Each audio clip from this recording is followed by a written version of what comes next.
Bonjour et bienvenue dans cette nouvelle vidéo The Gamme.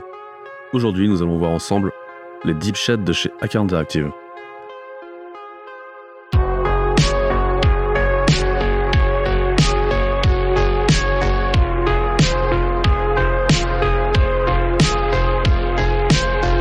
Alors, le Deep Shade, qu'est-ce que c'est?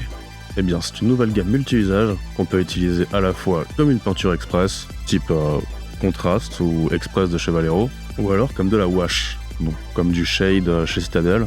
C'est un nouveau produit assez intriguant et on va découvrir ça ensemble.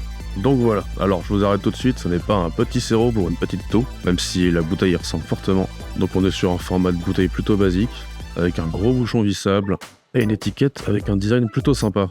Alors là, on a un pot de Black Knight qui a une contenance de 30 ml, ce qui est plutôt pas mal, comparé à la concurrence. Alors de visu, on dirait que le pot est en verre, mais au toucher, on se rend bien compte qu'il est en plastique, mais est relativement bien résistant. Et au vu du form factor, il va falloir voir comment le ranger. C'est plutôt le genre de bouteille qui va finir dans un tiroir. Mais comme on va le voir plus tard, il va surtout falloir l'avoir à portée de main. Alors aujourd'hui, on va voir tout ça avec 4 teintes de Deep Shade. Comme dit plus tôt, là, on a la Black Knight. On verra aussi de la Blue Moon, de la Human Skin, du Green Dark et du Pure Grime. Et on va commencer tout de suite l'essai avec celui-là. Alors au vu de la forme de la bouteille, on va utiliser son pinceau pour transvaser la peinture jusqu'à la wet palette.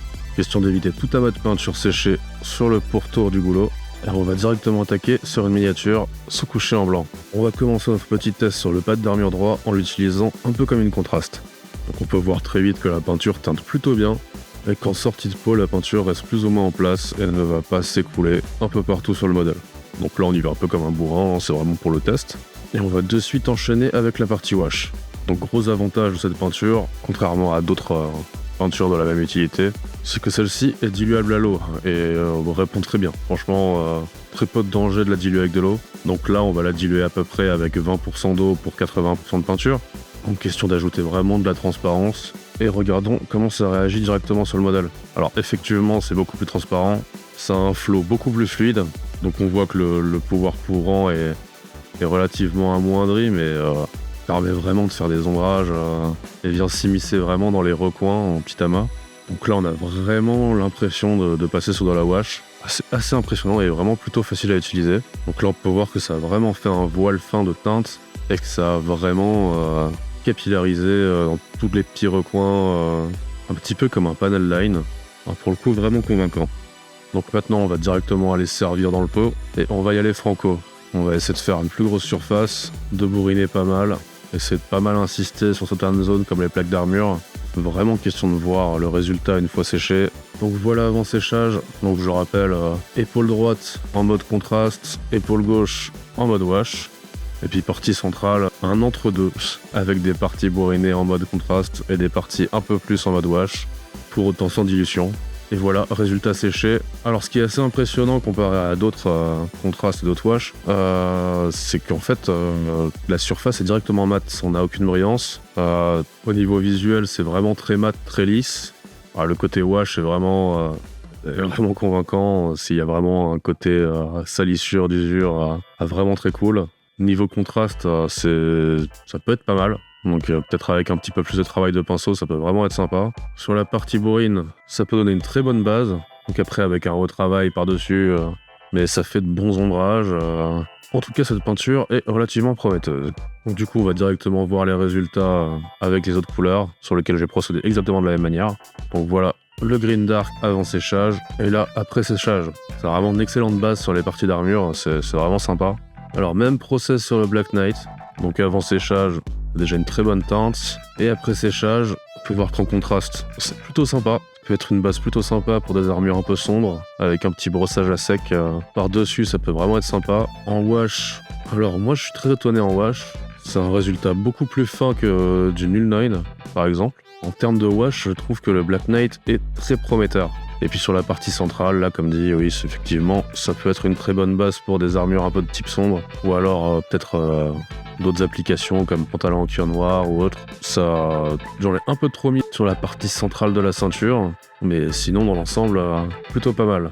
Alors du coup, le Blue Moon, qu'avant séchage, alors une teinte de bleu très légère, mais plutôt sympa.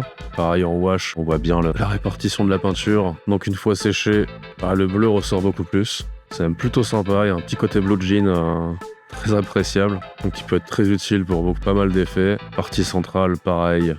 Bon, encore une fois, un peu trop sur la partie ceinture. Et côté wash, ça peut être très intéressant. Surtout sur du blanc, là, on voit que l'effet est plutôt sympa. Alors, le Human Skin, là, c'est un peu sanguinolent. Alors, avant séchage, c'est plutôt sympa. Côté wash, toujours intéressant. Une fois sec, c'est vraiment sympa. Que ce soit le côté contraste ou le côté wash. Le côté wash, je le trouve vraiment super intéressant. Limite, un petit effet oxydé vraiment sympa. On peut même voir que sur le visage, pour vraiment faire un départ de toutes les zones de rougeur du visage, ce serait intéressant de pouvoir tester ça. Je pense que sur une base de chair, ça peut vraiment être très sympa.